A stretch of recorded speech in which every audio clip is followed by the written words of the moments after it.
নমস্কার বন্ধুরা, আজকে আমি একটা চিকেনের রেসিপি নিয়ে আসছি। তার নাম হলো চিকেন ডাক বাংলো। অবশ্যই তোমরা দেখতে থাকো আমি রেসিপিটা কিভাবে তৈরি করছি, তার পুরো ভিডিও নিয়ে আমি আসছি। চিকেন ডাক বাংলো বানানোর জন্য আমি এখানে নিয়েছি 900 গ্রাম চিকেন, আর প্রত্যেকটা লেগ পিস ছিল।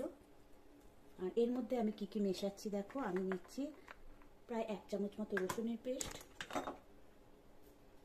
1 চামচ মতো আদার পেস্ট,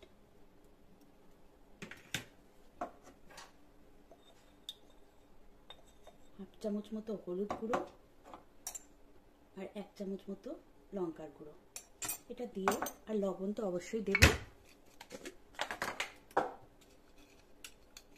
আর লবণ দিয়ে আমি এটাকে ম্যারিনেট করে রেখে দেবো 1 ঘন্টা।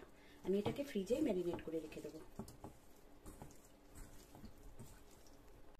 চিকেন ডাক বাংলোর মেন মশলা যেটা হলো সেটা হলো আমাকে রোস্ট করে নিতে হবে। এটা হলো দেখো, গোটা জিরে নিলাম 2 চা চামচ, 4টে নিলাম শুকনো লঙ্কা, আর এলাচ, দারচিনি, লবঙ্গ। এটাকে আমি রোস্ট করে নেব। রোস্ট করে এটাকে আমি তারপরে পেস্ট করব।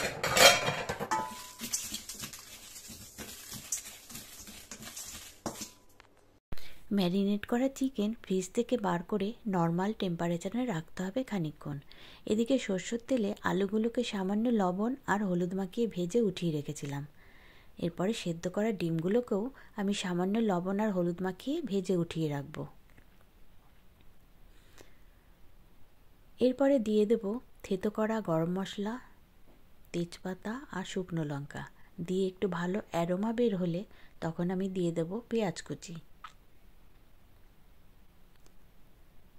পেঁয়াজ কুচি দিয়েও আমি একটু ভেজে নেব লালচে করে।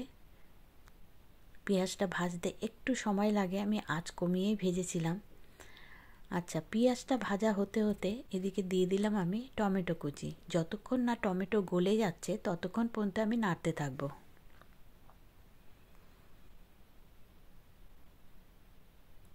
টমেটো গলে গেলে এর মধ্যে দিয়ে দেব আদা রসুনের পেস্ট,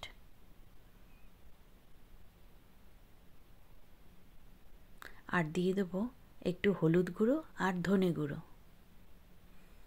হলুদ গুঁড়ো আগে অবশ্য ম্যারিনেটের সময় আমি দিয়েছিলাম। এবার এটাকে ভালো করে কষিয়ে নেব। কষিয়ে নেওয়ার পরে দিয়ে দেব ম্যারিনেট করা চিকেন।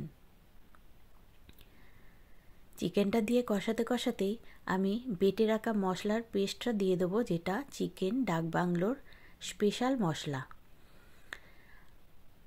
মশলার মধ্যে আমি জৈতিটা দিয়েছিলাম না, এটা গোটা ছিল না, গুঁড়ো ছিল। সেই জন্য আমি গুঁড়ো করা হাফ চামচ জৈত্রী গুড় দিয়েছিলাম। দিয়ে এটা দিয়ে একটু ভালো করে কষাতে থাকবো তেল ছেড়ে আসা পর্যন্ত। একটু ঢাকা দিয়ে দিয়ে কষাতে হবে। কষানো হয়ে গেলে এর মধ্যে দিয়ে দেবো আলুগুলো দিয়ে আরেকটু কষিয়ে নিয়ে আমি ওর মধ্যে মেশাবো গরম জল।